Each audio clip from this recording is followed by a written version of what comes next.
Assalamualaikum warahmatullahi wabarakatuh.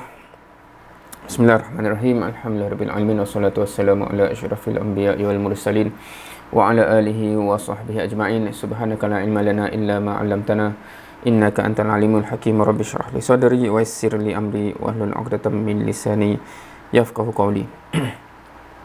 Okey, insya-Allah. Hari ini kita masuk rasanya dah keempat sesi yang keempat dalam kita berkongsi buku ni lah kan? Buku seperti mana kita tahu dan bagaimana kita tahu insyaAllah Millionaire Success Habit. Dan dalam sesi yang pertama, dalam episod yang pertama, saya dah kongsikan intention kenapa dikongsikan buku ni, both dalam aspek memahami bahawa sunnatullahnya, habit ataupun karakter orang yang berjaya dalam konteks bila kita kaji orang yang berjaya di dunia dan bila kita kaji orang yang berjaya di akhirat, dia ada similarity yang rapat di situ. Jadi kita nak mengkaji juga apa yang kita boleh dapat dari sini untuk berjaya both dunia dan akhirat. Itu yang pertama. Dan kedua, memang ada juga angle untuk sebagai seorang mukmin untuk berjaya di akhirat tu, ada sisi kepentingan aspek orang kata apa wealth, aspek harta, aspek duit yang signifikan kat situ, yang dah dikongsikan juga dalam episod yang pertama itu ya. Be it dalam konteks bagi orang yang melihat ke depan untuk boleh sustain kehidupan yang satunya tidak menyusahkan orang, itu paling basic lah. Kemudiannya lebih daripada itu, sekiranya orang yang bercita-cita untuk setiap anaknya mendapat pendidikan yang terbaik, pendidikan Islam yang terbaik dan sebagainya. Dalam dunia sekarang dia melibatkan kos kan. Kalau sekolah agama yang swasta tu kadang-kadang RM500, RM600 sebulan untuk seorang dan sebagainya. So aspek-aspek itu menyebabkan kalau orang yang bercita-cita pun untuk akhiratnya tetapi tidak manage betul-betul aspek kewangan, harta dan sebagainya, dia akan mencabar dan kadang-kadang tidak mampu untuk pergi ke optimum pengurusan yang ada ya. Belum lagi kita cakap pasal infak fisabilillah dan sebagainya. So contoh-contoh seperti mana Uthman dalam perang Tabuk, Abdurrahman bin Auf dan sebagainya tu, sepatutnya juga kita seorang mukmin bercita-cita untuk ke arah itulah. Dan mengambil juga hadis yang mengungkapkan harta yang terbaik itu adalah harta yang di tangan orang mukmin. So menggabungkan aspek-aspek itu menjadi titik tolak kenapa kita bincangkan buku inilah antara lain. Kemudian kita dah baca, kita dah cover, kita dah masuk pun sampai ke bab yang kedua. Dan kalau kita ingat balik last time, foundation for all success yang melibatkan kepada semuanya sebenarnya bermula dari dalam diri kita. Dalam konteks satu, kalau ingat kita just refresh sedikit, kita kena tahu kita nak pergi mana kan, apakah destinasi dia, kita sekarang di mana. Dan dari situ kita akan dapat chart path, seperti mana GPS tu akan tunjuk dari point ni ke point ni, inilah jalan yang sepatutnya diambil. Dan exercise kita buat last week sepatutnya dah mengclearkan sedikit sebanyak dalam sudut itu dalam sudut itu. Dan last week juga kita dah buat exercise tu kan, maknanya dia bagi 5 minit setiap part tu untuk kita tulis. Cumanya antara last week dan this week, saya juga cubalah buat exercise tu dengan halaqah-halaqah yang saya buat dan sebagainya. Satu soalan yang kadang-kadang saya bawa ialah bila kita dah buat pun exercise tu, bila kita tengok balik as muhasabah lah, as seorang mukmin, adakah semua elemen yang kita tulis tu bias kepada sudut tertentu sahaja? Dan kadang-kadang kod-kod yang kita tulis rupanya semua duniawi. Kat mana peningkatan diri daripada akhiratnya?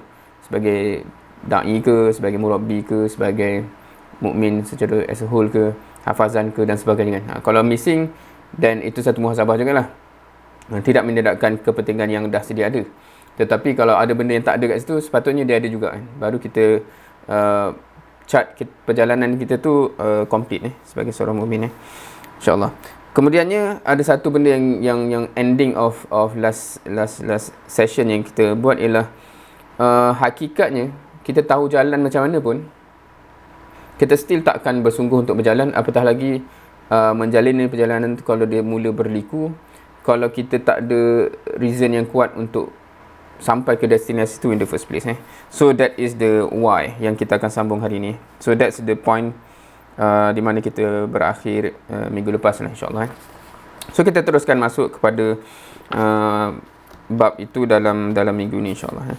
So topik dia tulis sebagai identify your why. Kan kita nak identify, kita nak apa nak translate ni, kita nak menentukan lain pula. Kita nak identify lah, faham lah kot, insyaAllah. Apakah reason kita, why kita kan. So that's okay, kita terus. Let's move on to the next key component. The piece that make your vision becomes your reality. So dia kata inilah elemen yang menyebabkan vision kita tu boleh kita natijahkan menjadi reality. This is a step that you must complete to make it real. Understand your why. Here's the critical why question you should answer. So dia bagi contoh-contoh soalan why yang kita sepatutnya mampu jawab lah. Contohnya kat sini, kenapa awak nak bawa, kalau kita dah tulis tadi kan, apa kata, hopefully yang mendengar ni boleh tengok balik lah apa yang kita dah tulis last time in the session kan. Kita dah tulis apakah kita punya where are you now dan where you want to become in the next year, for example kan.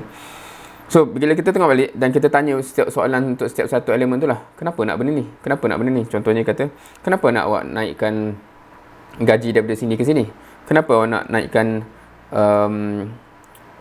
jumlah duit dalam bank account daripada sini ke sini, kenapa awak nak berubah daripada kerja level ni ke kerja level ni kan, kenapa awak nak berubah daripada status family ni ke status family itu dan sebagainya kan. Kat sini dia bagi contoh-contoh yang ada yang bab dunia, yang kita kata ni dunia semua ni kan, which is not wrong tapi ada yang bersifat macam, kenapa awak nak tahun depan parent saya dah boleh tanggung sepenuhnya, contohnya kan. So saya dah ada income banyak ni dan boleh menanggung parent sepenuhnya tanpa mereka perlu risau lagi dan sebagainya. So dia kadang-kadang ada juga orang yang bercita-cita tentang career dan sebagainya untuk kita boleh kata noble intention begitu kan. Kenapa, kalau dalam aspek lain, kenapa awak nak kurangkan berat badan dari sini ke sini dan sebagainya. So soalan kenapa tu perlu dijawab. So itu dia punya point kat sini lah. Now dia kata reflect balik kepada diri kita. Perasan tak kita ni kadang-kadang ada tabiat yang macam kalau kita tanya, nak tak benda ni, nak tak gaji banyak ni, nak tak duit banyak ni, nak tak kesihatan macam ni, nak tak family macam ni. Of course dalam word dia kata, biasanya orang kata kena word dia lah, expression dia, saya mungkin benar biasa dia kata hell yeah kan. Maksudnya kita tak tahu bahasa kita apa. Memang nak lah kan, ya nak kan. Tapi dia kata soalan yang tak terjawab selalunya ialah kenapa nak benda tu. Dan dia kata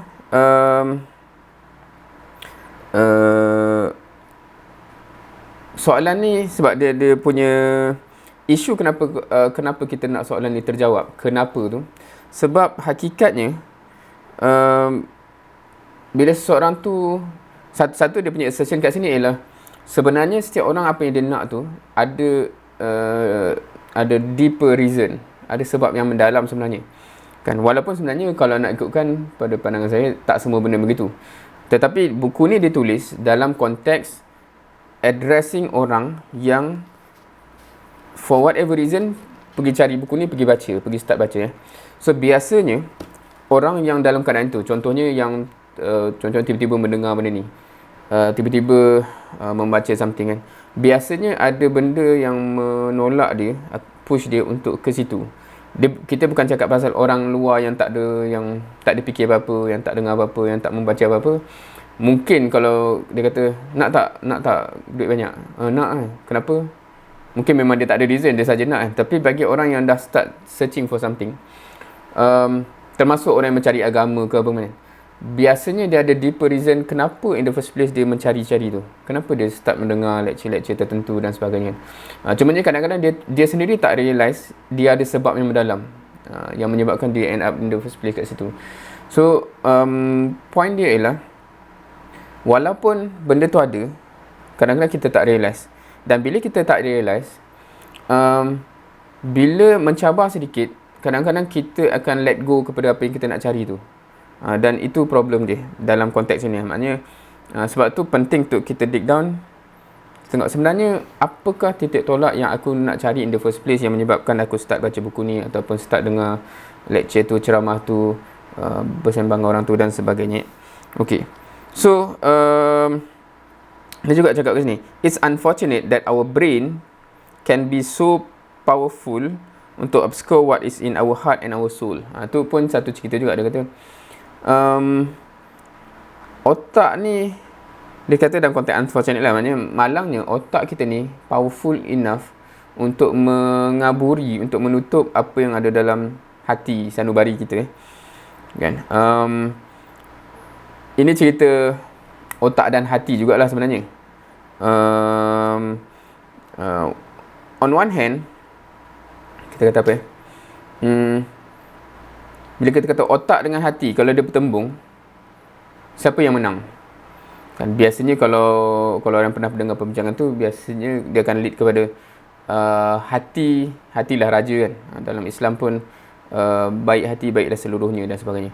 Kenapa benda tu? Sebab kita ni makhluk yang mainly dikesani oleh apa yang berada dalam hati. Maksudnya kalau benda tu rasional pun, atau macam mana cakap kalau secara rasional pun kita sepatutnya ambil jalan A, tapi kalau hati kita dah amat minat dengan jalan B, tendensinya kita akan ikut hati, tendensinya. Orang yang tahu, orang bukan tak tahu merokok tu membahayakan kesihatan, tetapi hatinya, perasaannya nak juga. Of course kalau rokok tu dia dah ada isu ketagihan kan. Ataupun orang, bukannya orang tak tahu membuang masa main game lama-lama tu adakah dia untung apa-apa kan dan sebagainya. So tetapi itulah, kalau dalam konteks Islam pula, bukannya orang tak tahu, tak belajar dosa tu ke mana, pahala tu ke mana, solat berjemaah ganjaran dia berapa ganda. Tapi hati kalau malas juga, hati kalau teringin juga dan sebagainya. Now dekat sini interestingly, sebab yang tu benda yang memang perasaan tu terzahir dan menguasai diri kita. Tapi kat sini dia cakap dalam aspek yang agak berbeza sikit. Ada benda yang sebenarnya ada di sudut sanubari hati tu, benda reason yang menyebabkan kita nak kepada satu tu yang baik, tetapi dia dikaburi dengan apa yang ada dalam minda kita, kan. So yang ni biasanya yang menyebabkan dia jadi macam, kalau dalam konteks Islam tu kita kata iman yang lemah lah, kan. Maksudnya bukan kita memang nak tersemat dari sanubari, nak menjadi seorang mukmin dan hamba yang baik, nak masuk syurga dan sebagainya. Tapi disebabkan macam-macam benda yang ada kat sini, concern duniawi ke apa, benda tu tersuppress dan dia tak timbul, dia tak menguasai diri kita. So kita nak kena gali supaya dia timbul dan dia menguasai diri kita. Tu pun pendek cerita, kan. So dia cerita macam ni. Dia kata bila dia tanya kenapa awak nak benda tu kepada banyak student ni lah, kan. Sebab dia train ramai orang. Dia kata kenapa awak nak tingkatkan income dan sebagainya, kan. Dia kata biasanya jawapan standard, dia kata, saya nak financial freedom. Hopefully biasa dengan term tu. Saya nak capai financial freedom. Saya nak hapuskan hutang saya, beban hutang saya. Saya nak kelihatan segak bila dah dah mengurangkan berat badan dan sebagainya. Okey, dia kata okey. Itu semua reason yang bagus. Tapi reason yang tak sufficient. Dia kata macam okey, betul. Okey, bagus awak nak hapuskan hutang awak. Reason yang bagus, tapi reason yang kalau itulah reason yang anda ada sekarang dan itulah sandarannya, dia reason yang tidak cukup dalam untuk push kita bila it gets tough, bila mencabar, bila obstacle tu datang. Just kerana saya nak financial freedom. Sebab ramai orang macam tu, kan. Saya nak financial freedom, sebab itulah saya belajar nak buat duit ke benda. Tapi bila mencabar, nak kena belajar lebih sikit, kena buat homework lebih sikit, kenapa dia tak apalah. Sebab reason tu tak cukup kuat. So tu point dia. Kan? So dia kata without a depth of a purpose, you cannot push through your most challenging time. Kan? So kalau reason tu sekadar macam tu je, bila dia amat mencabar, kita memang tak dapat go through. So sama juga kalau dalam Islam, kalau kita buat something tu untuk pahala tambahan, biasa perkara sunat ni pahala tambahan kan. Bila sibuk, biasanya kita let go je. Betul tak? Sebab dia pahala tambahan je kan. Macam, kenapa awak buat serta-serta amal ni? Ni tambah pahala. Tapi bila sibuk, tak apalah, tak payah tambahan. So dia kalau benda tu level dia setakat itu saja, dia tak cukup kuat untuk menyebabkan kita istiqamah dalam satu-satu benda tu lah. Dia perlu ada sebab yang lebih kuat yang menyebabkan sibuk macam mana. Biasanya kalau contohnya mukmin yang at least okay tu, maksudnya, dan generally orang boleh terima statement ni, sibuk macam mana pun dia akan jaga solat juga contohnya kan. Kenapa? Sebab solat 5 waktu lah maksudnya. Biasanya sebab solat 5 waktu tu dia terkait dengan benda yang amat mendalam berbanding solat sunat dan sebagainya. Tu just nak tunjuk contoh kenapa cara kita pegang serta benda tu berbeza. Okay. So dia kata kalau sekadar saya nak rumah baru, saya nak beli rumah yang lebih besar dan sebagainya, biasanya reason tu takkan menyebabkan kita sanggup meredahi taufan dan sebagainya lah. So dia perlukan something yang deeper. Okay, so dia kata throughout this book dia akan cuba untuk deliver habits yang menyebabkan you boleh commit until the end. So but if you do not have fundamental habits to start with, then apa yang dia nak share kemudian tu tak guna. So this is very important thing as well. Sebab dia kata macam ni, macam biasa orang nak belajar membaca buku ni, dia nak tahu macam mana nak how should I, what should I do, how should I do it, right? Tapi dia kata, okay, kita akan cerita benda tu dalam chapter yang lepas ni.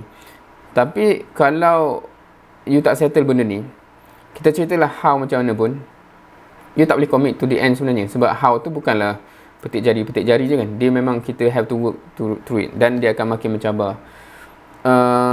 Kalau reason kita from the beginning tu tak cukup kuat kan, dia tak jadi. Tak kisahlah cerita pasal wealth creation ke, ataupun kita pergilah kuliah agama yang cerita pasal kaifiat solat ke apa, macam how tu kita tak buat pun lepas tu kan, sebab kita tak ada reason yang kukuh. Okay, so kat sini dia nak dig into, so apa our true deeper reason. So dia assert kat sini, tak tahulah kita rasa betul tak betul untuk kita especially sebagai seorang Muslim. The question we usually do not ask ourselves is, what is the purpose behind our action? Betul ke? Kalau untuk kita, dia kata soalan yang biasanya kita jarang tanya diri kita sendiri. Apa purpose kita buat ni? Kenapa aku buat ni? Kenapa buat ni? So, betul ke tidak? Itu satu soalan lah yang kita perlu tanya diri kita. Hopefully kita ni a bit better than orang lain lah, yang even yang tidak ada akidah dan sebagainya. Sepatutnya kita more have an answer kepada apa yang kita buat ni.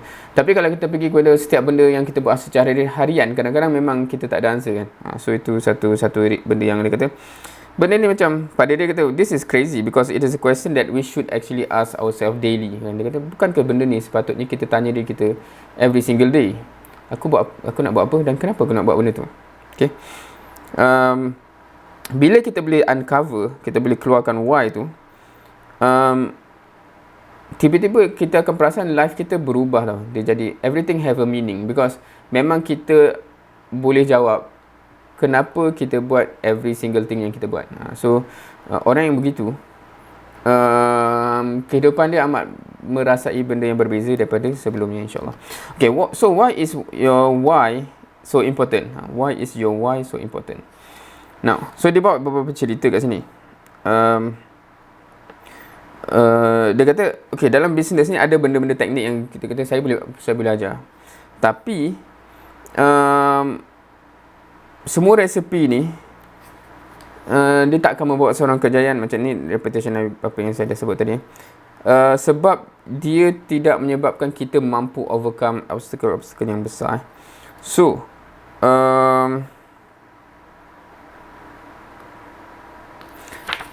So kita akan pergi kepada ni kita skip lah topik ni. So sebab kepentingan dia kita dah sebut tadi. So dia nak pergi kepada so kita nak cuba uncover our true why. The thing that can get you through even the toughest day of days and bring even more bright lights into the good days. Right? So apakah the very reason why yang akan menyebabkan kita boleh overcome any obstacle in the future. So let's go 7 level deep. So dekat sini, ini dia punya metodologi untuk cover benda tu lah. Okay. Dia punya cerita ni, dia adalah cerita dia cakap, dia cerita dia siapa nama dia ni lah, Dean Graziosi ni, dia cerita bagaimana dia sendiri discover benda ni. Sebab masa dia dalam mengkaji benda ni, nak pendekkan cerita, dia nak belajar daripada seorang yang dia nampak lebih berjaya dalam aspek ni lah. So dia pergi kepada ni, nama mamat ni Joe Stump. Ni yang dia tulis kat sini lah. So dia kata mana kat sini. So yang mamat ni, Joe ni, tanya dia balik lah, awak nak apa sebenarnya daripada saya ni kan? Apa reason sebenarnya yang awak panggil saya nak bantu ni kan? So dia kata, okey, saya dah, ni jawapan dia lah kan, penulis buku ni kan. Saya tahu dah, saya dah ada resepi untuk bawa kekayaan, wealth kepada siapa-siapa nak belajar kan. Tapi dia kata masalah dia, bila saya cerita kat dia orang, masalah utama ialah macam mana nak bagi dia orang tu take action. Sebab biasanya lepas dia tahu apa semua, dia balik lepas habis kursus ke apa, tak buat juga kan. So dia tak menjadilah benda tu. So dia kata macam mana nak bagi dia orang take action ni. So dia kata saya bukan just nak jual buku bagi orang baca lepas tu habis begitu saja kan. Saya nak orang actually take action dan berjaya. So itu intention dia, kenapa nak minta tolong mamat ni, yang dirasakan ada jawapannya terhadap macam nak buat orang take action. Okay. So yang Joe ni kata, wah, power tu. Ni di olah bahasa dan bahasa kita. Dia kata, pernah tak awak buat the 7 level deep? Ni term dia untuk benda yang dia nak buat tu lah. Dia kata. So dia kata, benda tu aku tak pernah dengar pun kan. Okay, dia jawab balik, pada saya ini ada benda yang paling power yang dia pernah buat lah kan. Dia kata yang profound, yang menyebabkan seorang tu akan berubah hidup dia kan. So dia yang penulis ni makin tak sabar lah kan. Wah, power kan, dengar macam power kan. Bagi lah kan, kongsi share sikit macam mana tu kan. So Joe dia cakap, tapi sorry lah, sebab kalau nak bagi awak benda ni, you kena experience sendiri benda ni. Sebab dia bukan boleh diceritakan. So tapi dia ni kata, tak apa, aku ni memang fast learner, aku boleh belajar power cepat pantas kan. Cerita je, aku boleh memang boleh capture. Tapi Joe ni bertegas lah. Dia kata, tak, benda ni hanya boleh di appreciate kalau you experience sendiri. Dan kemudian dia cerita apa yang dia experience tu lah.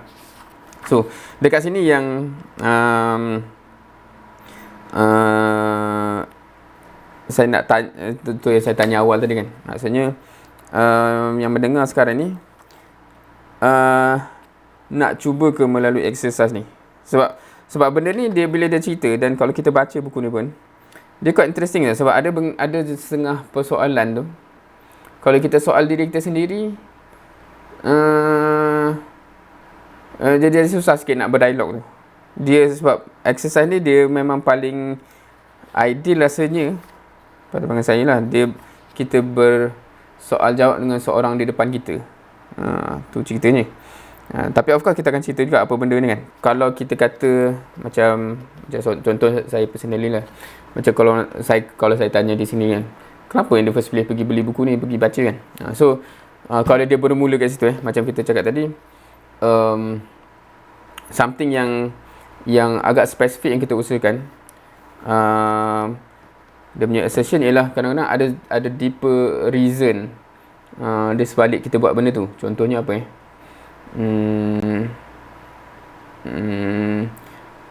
Yalah, kalau kita pergi, sebab benda tu dia more obvious kalau benda tu contohnya lah kursus berbayar. Kenapa awak pergi sanggup bayar RM200 join kursus tu atau sebagainya. So biasanya benda tu susah untuk tiba-tiba ada orang yang tersesat kat situ tanpa ada reason dia sebaliknya. So biasanya dia start kat situ lah. So sebab biasanya orang yang membaca buku macam ni yang orang yang memang nak tambah duit ni. So kalau soalan dia macam tu, dia start kat situ. Kenapa awak nak tambah duit ni contohnya kan. So dia punya exercise tu, dan mungkin boleh cuba kemudian kalau bagi siapa yang nak cuba uncover dia dalam diri dia lah. Cumanya sebab tu bila saya cuba buat dengan diri sendiri, sebab kita macam mana cakap, bila kita tanya diri kita sendiri, kita macam ada kuasa untuk malah nak jawab. Tak tahulah semua orang begitu ke tak, macam tak apalah, fikir kemudian. Tapi bila kita berdepan dan orang macam exercise tu dia buat, dan macam kita compel to kena ada jawapan so dia kata dia punya buat exercise ni banyak kali, tapi ni saya baca je lah apa yang dia jawab kepada Joe ni. So dia punya ni kat mana why tu okey. Sekejap, kat mana pula mula tadi ni? Okey, kat sini. So dia kata begini, dia kata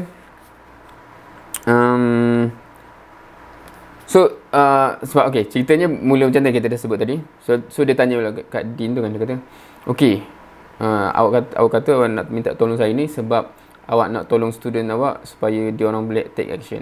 Okey. So dia tanya, kenapa awak nak tolong student tu? Exercise tu dia panggil ialah 7 level deep. 7 levels deep. Maksudnya 7 lapis. Macam mana translate 7 levels deep. 7 level dalam lah. Kedalamannya 7 level. So basically exercise dia macam simple. Dia kata kita tanya kenapa, why. Kenapa, why.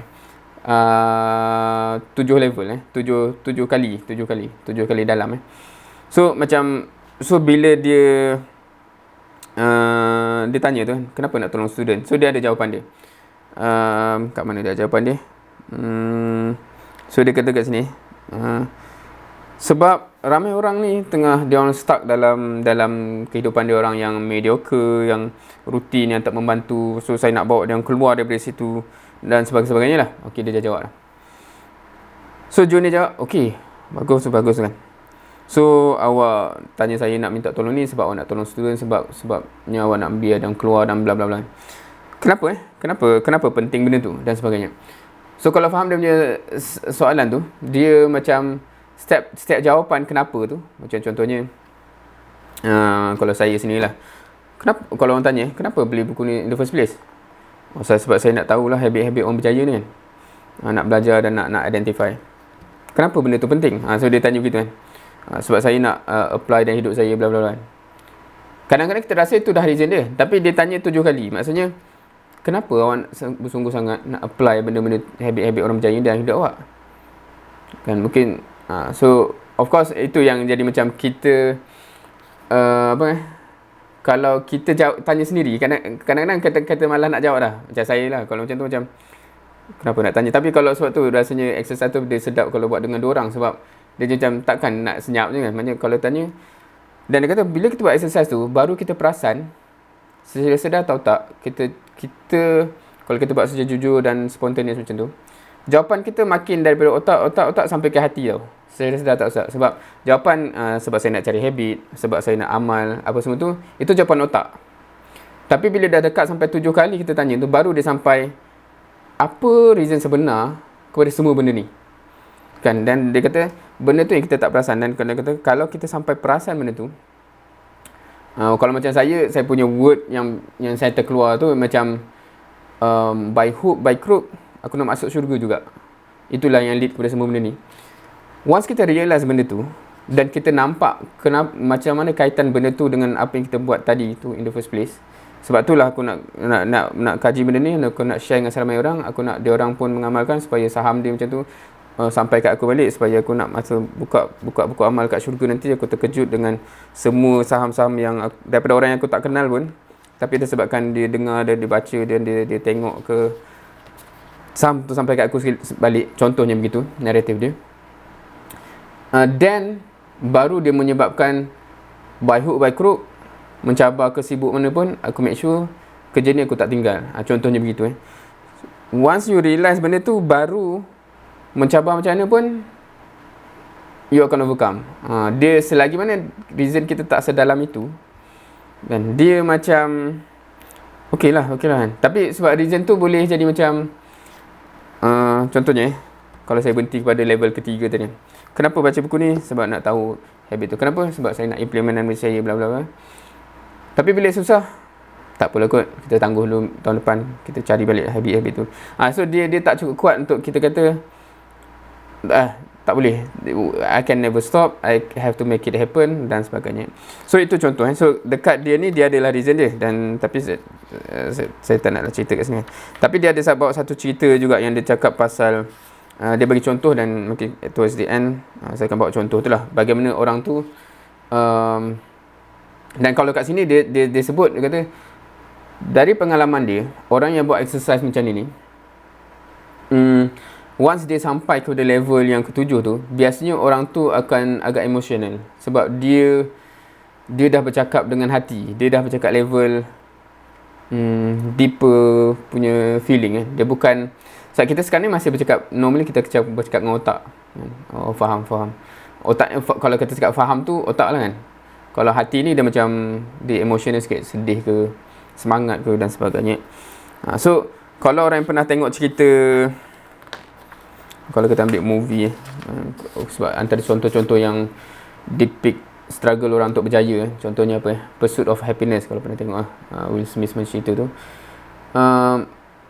Apa kadang-kadang kita tengok apa elemen dalam diri dia tu yang menyebabkan struggle macam mana pun dia cuba juga kan. Biasanya orang yang macam tu, dia ada deeper level of kehendak yang kuat. So regardless of cabaran di luar tu, dia akan push through. So itu yang kita nak cari. So what's your deeper why? Kan? So harapnya yang mendengar ni kena cari benda tu lah, sebab regardless of any tips, any skills yang dibagi untuk kejayaan dunia dan juga kejayaan akhirat, kita akan perasan banyak benda tu kita tak amal dan kita tak buat pun. Kadang-kadang kita ada, kalau kita tengok dalam kehidupan kita, ada je nota-nota kita pernah catat, oh ni tips yang bagus ni korang buat, tapi kenapa in the end sampai sekarang tak buat-buat juga kan. So there's a reason for it kan. Sebab kadang-kadang benda tu dia tak terkait dengan kita punya deeper why tu kan. So that's where kita kena kan. Sebab tu balik juga dalam konteks konsep Islam, kenapa akidah tu ditanam sungguh-sungguh dalam fasa awal tu. Sebab lepas tu apa saja how, apa saja okey, cara dia kena berjihad lah, cara dia kena solat lah, cara dia kena puasa lah, haji lah, cara dia kena infak lah dan sebagainya. Any why, any how yang datang lepas tu, sebab dia dah ditanam why yang amat dalam, no problem. Mencabar macam mana pun kita go through, kita make it happen. So when you have a tough day, when things don't go your way, when your business fail, when things go wrong in your relationship, when your kids disappoint you, so what is the very thing yang push you forward? So dia cakap benda ni quite interesting ni, sebab dia ada cakap pasal isu business, macam isu duit kan. Bila memang tough, nak buat sale tak ada, semua orang reject. Bila business fail pula tu, bila kalau dalam family pula, bila relationship tu goyang kan, bila anak-anak kita pula buat masalah kan, kenapa you masih push through kan? Sebab memang ada manusia yang bila any of this happen, dia tinggalkan je. Termasuk family kan. Kalau kita tengok kenapa ada orang abandon dia punya family dan sebagainya, sebab bila dia mencabar tu, dia tak ada reason yang kuat untuk still nak didik anak contohnya. Kau dan sebagainya, ataupun deal dengan pasangan or whatever it is kan. Ni kalau kita dah sebab tersentuh benda tu kan. Kalau ada orang yang belum kahwin dan teringin nak kahwin, tanya tak soalan tu, kenapa aku nak kahwin? Sebab kalau reason dia just reason, setengah orang kata okay, reason manusiawi, itu okey lagi. Sebab ada yang reason tu macam orang kata reason ke haiwanan, kebinatangan kan. Maksudnya just purely sebab keperluan nafsu kan. So reason yang kalau sekadar itu, sebab tu benda tu amat senang untuk di abandon kalau benda tu mencabar sikit. Baru masalah sikit, dia tinggalkan. So itu bahayalah kalau kita melangkah ke alam perkahwinan tanpa reason yang kuat. Itu contoh kenapa masalah yang berlaku dalam masyarakat kita. Kenapa orang nak kahwin dengan dia contohnya kan. Sekadar reason yang temporary sebab kalau kata dia lawa. Memang reason yang amat temporary sebab benda tu sekejap je tu. Dalam berapa tahun dah hilang dah benda tu. Kalau itu the only reason kita kahwin dengan dia, sebab tu lepas berapa tahun tu kita na'udzubillah ataupun suami tu start tengok tempat lain kan. So maknanya apa saja yang kita buat kalau nak bertahan lama, dia kena ada reason yang amat kukuh kan. So kenapa dia? Sebab dia share vision dan mission yang sama dengan aku. So kita nak sama-sama go through sampai ke jannah ke apa benda. Dan dia stronger lah kan. So of course setengah orang sekarang ni dia guna je ayat tu kan, til jannah ke apa. Tapi bila mencabar sikit tak pula sebut antil jannah ke kan. Dia dah kau tu lah kau kan dan sebagainya. So so dia kata kalau kita kata sekadar nak financial freedom tak cukup kuat, that's not enough orang kata apa, reason untuk menyebabkan nak go through juga kan. Kenapa awak baca buku ni? Kenapa awak nak cari the wealth? Kenapa kan? So all of this make sure kita cari deeper level ni. So ini pesanannya lah kan? Walaupun kita mungkin tak dapat sebab saya pun tak ada tindak authorkan soalan tu supaya terjawab benda tu. Tetapi make sure, sebab kita akan pergi kepada how lepas-lepas ni kan. Make sure landasan kepada apa yang kita nak buat really find our true why, our deeper why. Yeah. So kalau perasan tak tahulah kalau nampak buku, ada setengah-setengah buku-buku kat belakang tu kan. Banyak je buku yang saya baca, buku fikrah, buku dakwah, buku apa sahaja. Now, anything yang saya baca tu memang saya boleh realize dulu masa baca sebab apa kalau yang ikut usrah, sebab nakik suruh kita baca dan sebagainya. Dia sebenarnya tak menjadi tunjang yang kuat untuk kita go through untuk make sure dia diamalkan. Macam apa siapa yang pernah join apa-apa kuliah agama ataupun even halaqah usrah, yang paling cikai sekali ialah kadang-kadang nota tu atas cebisan-cebisan kertas lepas tu dah habis tu tak tahu kat mana dah bersepah-sepah. Dia berbeza dengan orang yang dia become more serious dan dia akan invest untuk semua catatan halaqah dia ke apa dalam buku yang tahan lama. Saya hari tu tengok balik ada kat belakang-belakang tu buku-buku yang catatan usrah daripada 10 tahun lepas kan, masih ada jilid-jilid dia. Now, itu satu level. Tetapi kita cakap kat sini ialah it should be deeper than that. Sebab kalau kenapa penting sangat benda tu kan? Saja sebab nak tersimpan. So bila reason dia amat surface macam tu, sebab tu kita tak mengamalkan pun. Dah 10 tahun tengok balik, aku dah belajar benda ni 10 tahun dulu tapi sampai sekarang tak buat So that's where the missing point is. Kalau kita tak tahu the very reason yang bukan reason yang amat mendalam So insyaAllah cubalah 7 level deep tu tanya kenapa benda tu kan. Kenapa awak, kalau kita cakap dalam konteks orang dakwah ni, kenapa awak berdakwah kalau selagi mana jawapan dia, satu isu kalau dia memang jawapan tu tak ke mana lah kan, saya nak tambah pahala sikit-sikit. Kalau awak berdakwah kalau awak beramal untuk tambah pahala sikit-sikit, insyaAllah, bukan insyaAllah, sepatutnya na'udzubillah lah, tapi maknanya tendensinya bila mencabar sikit, bila sibuk sikit, awak tinggalkan benda tu. Itu kita boleh tengok secara sejarahnya, orang yang saya kenal lah semua, memang itu akan jadi. Maknanya that's not a strong enough reason Tapi kalau kata untuk mencari satu lagi, kita ni ada tabiat pula. Kita jawab dengan otak, walaupun verbally jawapan tu macam dalam kan, saya nak cari keredaan Allah, tapi jawapan tu jawapan otak, bukan jawapan hatinya. Itu pun problem juga kan. Maksudnya sebab kita dah terbiasa menghafal jawapan tu untuk soalan subjek agama kan. Kenapa kita buat benda ni? Untuk cari keredaan Allah. Kalau kita relate balik dengan exercise tadi, kalau orang jawapan tu actually sampai ke jawapan hati, dia akan perasan dia akan dah start terketa-keta. Bila dia jawab tu, boleh faham? Dia jawapan hati, dia jawapan yang lahir dari hati. Sebab tu dia macam kita kadang-kadang boleh shaking lah bila kita jawab, oh, itulah sebabnya, the very reason aku buat benda ni. Selagi mana jawapan tu selamba je kita cakap, itu biasanya jawapan otak kan. Kenapa awak nak berjaya? Sebab nak tolong mak saya ke apa. Tapi kita akan tunjuk kat sini contoh-contoh yang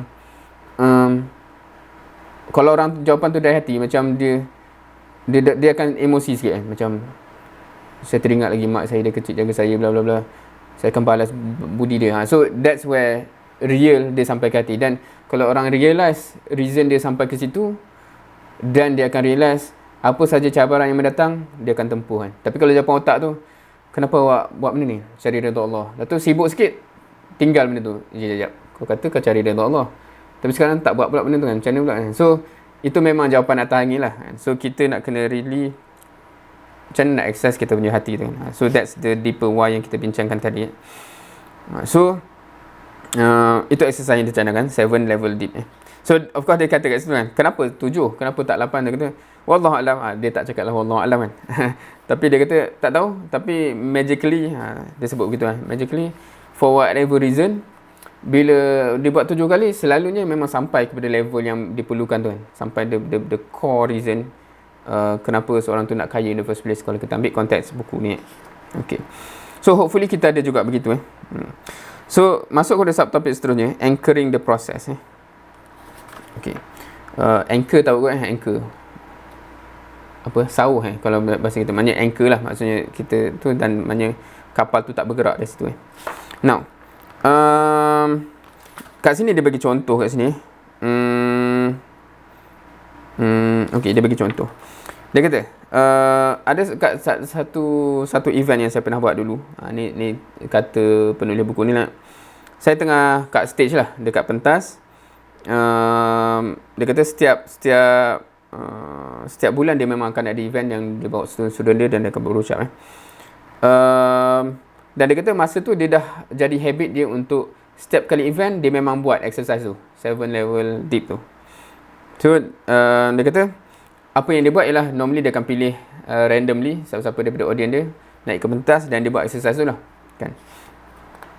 So dia kata ada satu kali tu yang dia kata dia tak boleh lupa lah. So saya just go through cerita ni. Dia kata tiba-tiba ada seorang yang dia kata tall, awesome dude, dreadlock. Okay, tu dia cakap lah, ada seorang ni yang datang ke pentas datang pentas, peluk dia sebenarnya dan sebagainya. So dia kata okay, duduk. So dia kata okay, glad you up here dan sebagainya. Sebab tu dia tanya soalan, dia start from basic tu lah. Dia kata why are you here? Why did you spend your money to come to an event like this and learn how to take your life to the next level? So tu basically dia punya talk lah kan, macam. So dia kata kenapa awak datang sini? Kenapa awak sanggup bayar berapa ratus ringgit ni? Ataupun biasa kos-kos macam ni kalau kita pernah tengok dia mahal kan. Kenapa awak sanggup bayar beratus ringgit atau beribu ringgit untuk attend seminar macam ni dan datang dengan saya bercakap kan. So dia kata jawapan common lah. Biasa orang kata dia cakap macam saya nak capai financial freedom dan sebagainya. So jawapan typical yang biasa orang jawab kan. Dan kita pun ada tendensi macam ni, kenapa datang? Saya nak belajar ilmu dan sebagainya. Okay, tak apa. So dia kata so kalau kita dah tahu 7 level tu, faham tak apa yang dia salah? Okay, bagus awak datang, awak sangat untuk belajar cara-cara untuk capai financial freedom. Kenapa mencapai financial freedom tu penting untuk awak? So tu masuk second level kan. Dia kata macam so dia jawab dia kata Din, dalam saya punya neighborhood kan, ni basically kalau cara dia cerita siapa yang naik ni macam orang berkulit hitam lah di Amerika, ataupun kata-kata Black American ataupun African American. So bila dia cerita tu pun kadang-kadang kita tergambar bayangan tu lah. Dia kata dekat neighborhood saya tu, dekat tempat saya duduk tu, mostly anak-anak ni tak ada father figure, tak ada ayah. Sebab ayah semua ada dalam jail ke, ataupun dah lari tinggalkan family dan sebagainya. So saya tak nak jadi macam tu. Saya nak jadi father figure yang anak-anak saya boleh kata apa, boleh berbangga lah dengan ada ayah macam ni. So dia kata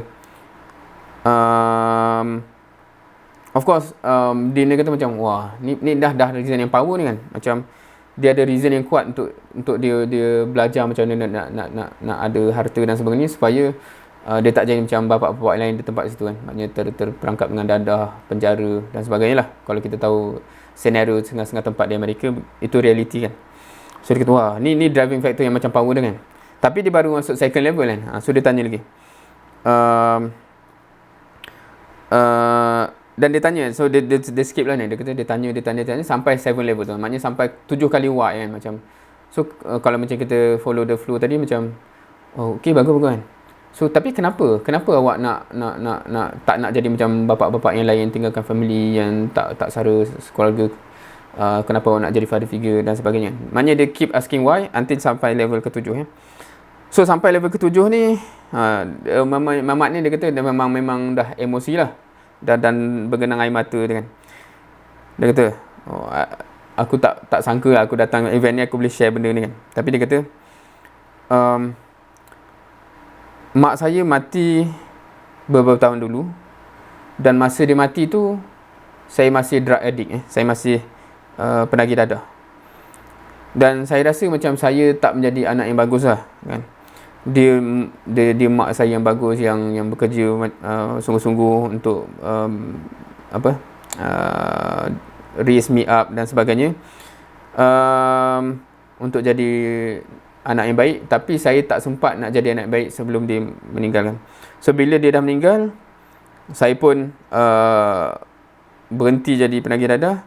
Saya cuba nak betulkan hidup saya, dan saya dalam misi ni lah kan.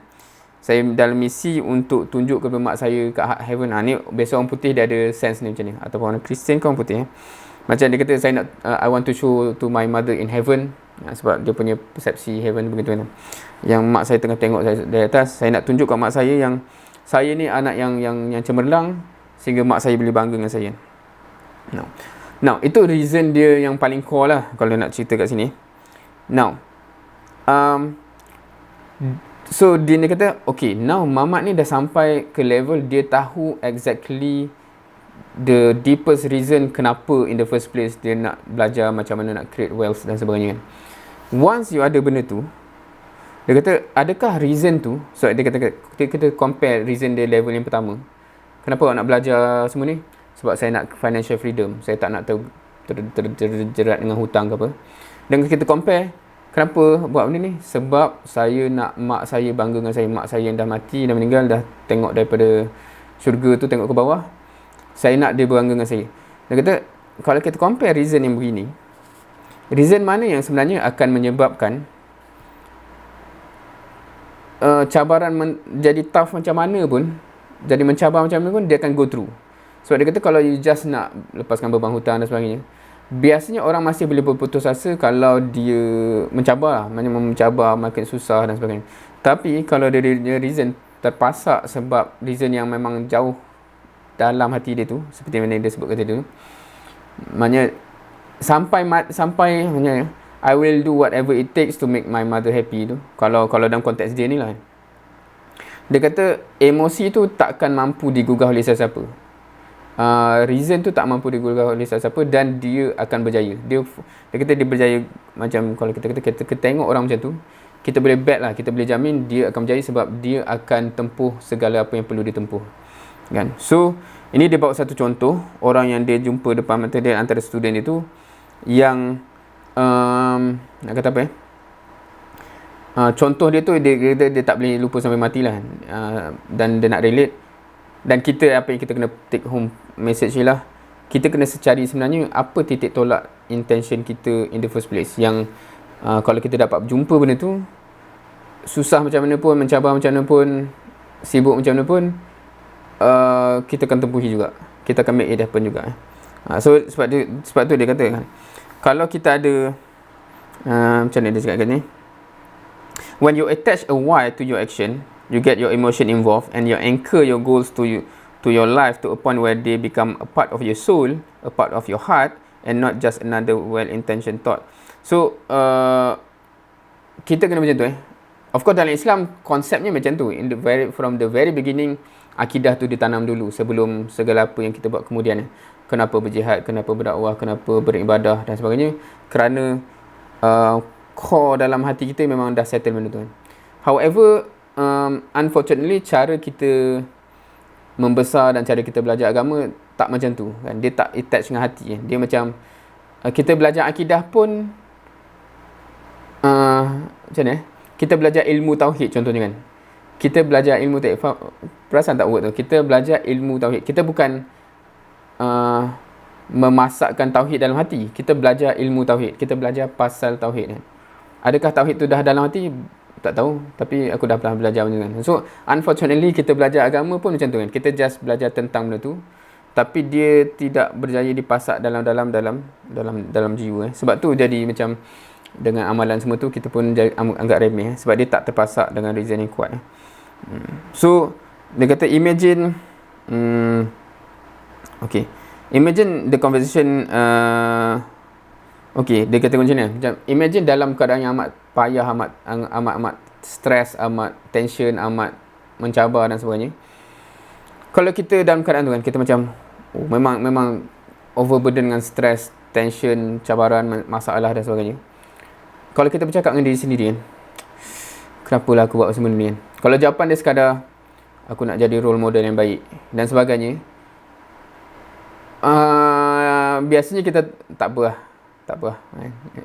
Maksudnya kita tak akan go through kan. So sama juga dengan kita dan kalau kita reflect dalam kehidupan kita personal pun, sebenarnya kita boleh identify masa-masa tu kan. Maksudnya masa kita ada masa yang memang kesibukan tu melampau, cabaran tu macam beyond yang kita pernah hadapi sebelum tu. Kalau the only reason kenapa buat benda ni sebab pahala, sebab yang lagi teruk kalau sebab mak suruh, sebab nakib suruh, sebab apa-apa yang macam tu, dia tak bertahan lah. So dia kata kat sini macam sebab dia masa cerita pasal mamak tadi, dia kata boleh bayang ke tak beza dia masa dia tengah mencabar tu. Kalau dia tanya kenapa awak masih nak teruskan, sebab saya nak jadi role model yang baik kepada anak saya. Dia sebenarnya macam bunyinya sedap, tapi kalau kita letak diri kita dalam keadaan tu, kita susah still nak push through kan. Dia kata cuba bandingkan kalau dia cakap kenapa awak masih nak push through kan, sebab mak saya tengah tengok dari syurga tu, from heaven, dan saya tengah nak tunjukkan saya adalah anak dia yang so dia punya reason tu akan go beyond apa saja cabaran. So it will really affect your life. So sejak anda baca benda ni, banyak konsep-konsep dalam Islam ni dia timbul balik macam wah. Dan from there on, kenapa contohnya apa kenapa some of the things yang saya buat sekarang ni dia jadi macam, kalau saya lihat kenapa sekarang ni saya mudah nak push tu jalan. Maksudnya kalau dulu kalau saya nak buat benda-benda macam ni, termasuk sesi ni kan, sesi macam ni ke, ada sesi daurah yang saya buat ke, saya akan mudah terkesan amat mudah terkesan. Macam contohnya macam katalah kalau tak ada sambutan kan, kita macam down tak ada orang nak dengar aku cakap Tapi sekarang ni macam even kalau macam sesi ni, sesi sebelum ni, mungkin ada yang perasan kalau seorang je pun, ataupun hari tu ada dalam satu sesi talak tu tak ada orang datang, jalan je, tiba-tiba ada masa tu jadi awkward lah sebab ada orang jual tengah-tengah. Itu menjadi macam saya terpaksa explain kenapa saya cakap seorang-seorang walaupun orang tak ada tetapi dia jadi macam once kita tahu kenapa kita buat, kita tak ter-affect dengan benda-benda yang biasanya demotivate kita. Ni belum nak cakap ada kata-kata lain orang di sekeliling kita yang demotivate Kenapa tak boleh relax ke weekend ni? Kadang-kadang orang-orang yang kita sayang dan kita sayang dia sayang kita, tapi kata-kata tu amat demotivating dan menyebabkan kita macam tak go forward contohnya kan. So benda-benda macam tu, so dalam buku ni kita akan tengok sebab dia kata biasanya kalau orang nak start business ke apa kan, kadang-kadang kata-kata orang yang keluarga tu sendiri yang amat demotivating, macam tak boleh jadi ni, kau cuba pun nanti tak jadi juga, ataupun apa pun kata-kata begitu yang memang amat demoralizing, demotivating Tapi dia kata kalau orang yang berjaya pasakkan benda tu dengan benda yang amat-amat dalam, dia macam mana kita tahu kita nak pergi mana, kita tahu that's our destination. So kalau orang cakap apa pun, aku clear aku nak ke sana kan, apa masalah dia kan. Orang yang tak ada clear direction tu yang macam dia sama macam isu segan. Kita Melayu ni memang ada isu segan. Dan saya dulu amat terkesan benda ni, macam isu segan. Macam even kalau kita cabar diri kita masing-masing, adakah kita segan menyebabkan kita tak sanggup nak, macam kalau kelas kan, nak jawab, kadang-kadang kita rasa dah aku dah jawapan nak jawab, tapi kalau silap macam mana kalau silap, so even that pun boleh menyebabkan kita tak go through kan. Padahal kalau dalam konsep ikhlas, siapa yang faham konsep ikhlas, sepatutnya kita teruskan. Sebab kalau ikhlas, kalau kita kata apa ikhlas tu apa? Ikhlas tu kita buat sebab tu kerana Allah. Adakah dalam keadaan tu kita rasa Allah nak kita interaksi dengan kelas, kalau tak tahu tanya soalan, ataupun kalau tanya soalan segan lah. Maknanya kita faham ikhlas Allah, ikhlas buat something kerana Allah. So kalau aku tak tahu, aku tak faham, Allah nak aku tanya ke Allah nak aku diam buat tak tahu, buat dono dan simpan ego kita tu kan. For sure kita boleh realise kita tak tanya tu kerana ego. Kita tak tahu, sebab bila kita cakap segan, malu tu semua isu ego lah kan. Kita tak nak air muka kita jatuh kan. Maknanya sebab tu kalau dalam kelas, saya dalam kelas saya akan cakap, siapa yang, saya boleh jamin lah, siapa yang tak faham dalam kelas ni tapi dia tak tanya, confirm awak belajar ni tak ikhlas. Sebab apa? Seorang yang ikhlas, dia akan buat kerana Allah. Kalau awak belajar kerana Allah, awak akan tahu Allah nak awak faham. Kalau awak tak faham, awak tahu Allah nak awak tanya. So kalau awak tak tanya, for sure bukan kerana Allah tu, kerana nafsu. Malu semua tu nafsu lah kan, benda dalam. So kita even nafsu yang kecil macam tu pun kita tak boleh nak go through. Apatah lagi benda yang besar. Bila kita cakap kenapa nak dakwah kat dia kan, apa semua kan, ataupun kenapa perlu kita izah dengan Islam, or whatever it is. So itu so dalam dunia pun kalau kita jumpa pernah tak jumpa orang yang dia tak malu ke jual kat orang. So setengah orang kadang-kadang kita sekarang ni zaman social media pun kadang-kadang orang menjual kat social media dan sebagainya. Dia tak segan ke macam tak malu ke jual-jual. Kadang-kadang kita, orang yang from our side, kita akan tanya macam kalau aku segan gila kot nak macam tu kan. Tapi kalau kita pergi kat dia orang kita cuba selami kenapa dia orang buat benda tu, dan kenapa setengah orang tu macam soalannya segan tu macam dah tak ada dalam kamus dia. Sebab kadang-kadang dia dah terpasak, tak kisahlah kita nak kata niat dia tu okey tak okey kan, tapi macam aku nak kaya juga kan. Setengah orang tu dia termotivate, dia tengok orang lain yang dah jadi jutawan, aku pun nak jadi jutawan juga. So segan silu semua ni tak tepi lah. So kalau orang yang nak kejar dunia pun macam tu, apatah lagi sepatutnya orang yang nak kejar even termasuk dunia tapi untuk dunia dan akhirat kan. Apatah lagi sepatutnya isu segan, isu malu, isu risau apa ni, dia jadi macam benda yang amat secondary. Sebab I know why I want that one. So itu so itu satu reflection. Itu satu reflection. Kenapa kita buat something tu? Kalau kita ada reason yang kukuh, kita ada reason yang amat mendalam, it should not and it would not be affected by benda-benda yang remeh. Apatah lagi kalau apatah lagi apa kalau reason yang stop kita daripada pergi ke situ ialah benda yang macam tapi aku nak relax sikit weekend.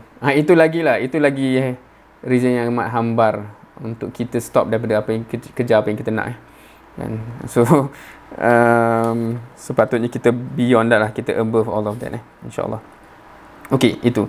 So again, now apa yang kita cover sekarang ni just that kita sedar, sepatutnya kita sedar, oh benda tu important dalam diri aku kan, aku kena ada benda tu. Belum bermakna kita dah ada benda tu. Sebab tu lepas ni you have to do that exercise lah, macam saya cakap tadi, macam dia cakap tu kan. Macam you have to cari member yang kita kalau bahasa orang ni sikoh lah, ataupun yang kita percaya kan. Jangan cari member yang lepas tu dia judge kan, oh Mamat ni tiba-tiba tanya soalan pelik. So yang kita boleh bounce off macam tu, macam suruh dia tanya kita sampai 7 kali kan. Dia exercise tu mudah je kan, macam kenapa awak bersungguh sangat nak buat benda ni kan. Lepas tu apa saja jawapan yang kita keluarkan tu, okey bagus, awak cakap macam ni, kenapa macam tu kenapa penting sangat benda tu kan. Tanya sampai 7 level lah, dan kita akan nampak reason kepada reason sampai 7 level tu. InsyaAllah once kita berjaya keluarkan benda tu, kita akan be in a stronger position lah insyaAllah untuk make it happen. So subtopik yang akhir dalam bab ni ialah now it's your turn. Sekarang giliran anda. Okay, sebab saya dah cerita dah, ini elemen yang sebelum kita akan pergi macam mana nak berjaya, macam mana tu, kenapa tu kena datang dulu. So now your turn, settlekan kenapa tu, dan insyaAllah nanti when kita akan cerita macam mana tu, you dah ada foundation yang amat kuat untuk apa sahaja macam mana tu aku akan buat kan. So dia begitu so I think it's crucial that you go through the process with someone else. Walaupun you boleh buat sendiri, tapi saya rasa crucial. Ni pandangan dia, dan pandangan yang saya amat setuju lah, sebab bila saya buat dengan diri sendiri tu dia tak jadi sangat macam sebab dia ada setengah dialog yang senang untuk kita cakap dengan diri kita sendiri, tapi ada setengah dialog macam ni macam susah, sebab kita nak soalan tu push kita untuk reach deeper level. Tapi bila kita bercakap dengan diri sendiri, kadang-kadang kita bercakap otak dengan otak kan, di level macam idea dengan idea, so dia tak turun kan. So itu maybe lah kenapa kan. So boleh buat benda ni. So dia kata okay, dan cadangan dia kat sini, sebab awak sini yang dah pernah dengar, jangan expect orang yang awak minta tu faham kenapa apa benda ni kan, tak faham kan. So dia cadangan dia kat sini, cari partner, tak kisahlah partner dalam hidup ke partner family yang sahabat yang kita rapat ke, cuba buat benda ni. Macam dia kata, cuba buat kat dia dulu kan. Okay, macam ni saya okay, cari partner yang willing to take it seriously. Sebab kadang-kadang member kita semua banyak yang melawak kan, so dia jadi macam suasana tu lari kan. Kita cari member yang someone yang can take the exercise seriously, dan kalau pada saya juga yang actually ada benda yang dia nak capai dalam hidup, itu lebih better kan, sebab dia boleh terarah. Lepas tu exercise tu, maknanya start dengan dia sampai dia pun faham kena exercise tu, sampai dia sendiri pun akan dibantu untuk reach the deeper level of why. Dan kemudian minta dia buat exercise satu kat kita pula kan. Dan insyaAllah nanti saling membantu lah tu kan. Maknanya kita akan realise, dan kadang-kadang dia membantu untuk kita gali benda yang dah ada dalam diri kita, tapi kita sendiri tak mampu nak gali benda tu. Begitulah ceritanya. So, okay. Now, kalau buku ni dia actually bagi ada macam, susah nak tunjuk pula dia bagi macam ni quite interesting buku ni. Buku ni sebenarnya dia datang dengan ada website dia dan semua. Dia kata boleh download dia punya form apa tu kalau kita nak buat benda. Wallahualam. Anyway, this is the end of chapter 2. So dia kata, now that you have reached that point, you possess one of the most important success habits needed to create true abundance and prosperity. So dia kata, macam dia cakap di awal bab ni, dia kata tak tahulah, kita 80% ke 90% kejayaan tu sebenarnya dia bermula dekat situ sebab kalau orang yang ada benda ni, macam yang saya cakap tadi, movie Pursuit of Happiness ke apa kan, macam kalau kita tengok figure-figure macam tu, orang yang, ataupun kalau kita ambil mana-mana figure yang berjaya sekarang ni kan, kita akan identify dari awal dia ada benda ni, macam dia have very deep reason kenapa dia nak berjaya. Kalau tak ada orang ajar pun dia macam mana nak berjaya lepas tu, dia akan cari sendiri juga. Sebab tu dia kata kalau ada benda ni, kalau kita berjaya tanam benda ni, InsyaAllah kita akan find ways to berjaya juga kan. Tapi of course dia kata dalam buku ni dia akan cerita macam mana tu kemudian. Tapi dia kata nak pointnya, stressnya ialah this is the starting point. Sekarang you dah ada benda ni, InsyaAllah you dah ada elemen yang terpenting untuk ke depan. When you know why you are here, when you are now, bila anda tahu kat mana anda, where are you, kat mana anda nak pergi, where you want to go, and why you want to go there, kenapa kita nak capai benda tu, cuma tinggal satu benda je yang nak bincang lepas tu lah. Macam mana tu, macam mana nak pergi kan, nak naik kereta ke, motor ke, apa sebagainya. Maksudnya kalau kita cakap dalam GPS tu, kita dah tahu point kita sekarang, oh kita kat sini. Kita dah tahu point, oh kita nak end up kat situ, aku nak berjaya kat situ. Dan kenapa nak ke situ pun dah terjawab. Kenapa nak ke situ? Sebab tu. Now tinggal tinggal jalan je lah. So inilah jalan ni, macam mana nak pergi ke situ. So I have spent the last year of my life crafting this piece of book to be your how. So dia kata, ni apa yang Dean ni declare, penulis buku ni declare, saya dah spend setahun yang lepas ni untuk compile macam mana nak sampai ke situ, yang akan bermula chapter 3 onwards lah, yang kita insyaAllah minggu okay, nanti kita akan cakap minggu depan ke bila. So tinggal you nak cover dan amalkan, insyaAllah. So as part of that how, you should be aware that there is a hidden villain inside you and he is working against your goal. So ni dia shift ke the first issue yang kena katakan. Dia kata, satu benda yang kita kena realise ialah ada hidden villain. Villain ni apa bahasa Melayu? Cakap penjahat macam, tapi orang sekarang faham villain kan, sebab dalam any movie tu ada hero dan ada villain. So kalau tak ingatlah apa-apa ni kan, macam Superman dengan Lex Luthor ke apa, contohnya gitulah. Maknanya ada hero, ada villain. Dia kata there is a villain hidden inside you. So dia kata ni kena first step, how dia lah kena faham itu. So this villain is made of self-absorbed and inner resistance that have been holding you back your entire life. So ini benda yang sentiasa, kalau kita perasan, villain ni lah yang sebenarnya yang menghalang kita selama ni. Apa saja yang kita rasa kita nak ke depan, dia yang tarik kita ke belakang. Apa saja yang kita rasa nak capai kejayaan tertentu, dia yang tarik kita ke belakang. Itu dia. Itu villain tu. So I'm going to show you how this villain was created, how to identify it, and then how to kill it. So that dalam tu yang lahir akan hero pula kan. So itu cerita dia next chapter. So macam mana nak identify apa, walaupun dalam konteks itu yang nak kata banyak benda yang saya baca dalam buku ni, kadang-kadang dia terrelate macam, aku dah pernah belajar tu pas dalam Islam pun kita belajar ada nafsu apa semua kan. Cumanya kita belajar subjek agama kita ni, kita tahu teori, tapi praktikal yang sepraktikal mungkin tu kadang-kadang kita tak detail kan. Macam kita macam ni, kita dah tahu ada nafsu, tapi kita sentiasa kalah dengan nafsu juga. Kita dah tahu akidah tu penting, tapi sentiasa kita tak berjaya tanam akidah juga, or whatever it is kan. So that's quite interesting lah. Bila saya baca buku non-Muslim tulis ni pula, kita belajar balik, macam kita terreflect balik benda-benda tu. So insyaAllah it will make sense soon. So itu yang kita akan cover dalam chapter ketiga, the villain within. Itu chapter seterusnya. So wallahualam, kita dah habis chapter yang kedua. Dan yang penting sekarang ialah macam mana kita nak dapat benda tu lah. Kita dah faham itu elemen yang crucial, amat crucial dan penting. Sebab macam yang dia cakap, dan saya totally agree, dan saya akan cakap juga, apa saja yang kita akan belajar dalam siri ni, or whatever yang kita dengar dalam ceramah dan alhamdulillah sorry apa saja yang kita belajar dalam subjek agama, dalam apa semua tu, kalau kita tak settlekan yang chapter 2 ni, maksudnya kita tak settlekan kenapa kita nak benda tu, based on our own life, kita tahu kita tak akan buat kan? Benda tu macam mana? As simple as kalau orang lelaki kan, as simple as kita dah belajar, kita dah pernah dengar solat berjamaah ganjaran berapa kali ganda, kenapa tak buat juga So sebab kita tak ada reason yang mendasari yang sedalam-dalamnya yang men-trigger kita untuk actually grab any opportunity untuk ke syurga dan sebagainya lah. So you have to really dig down dan cari deeper why tu. So dah tahu benda tu satu benda, cumanya macam chapter ni habis, dia kata now it's your turn. Dalam seminggu ni carilah partner ke apa untuk berbincang benda tu, dan actually search sampai kita jumpa apakah our deeper why.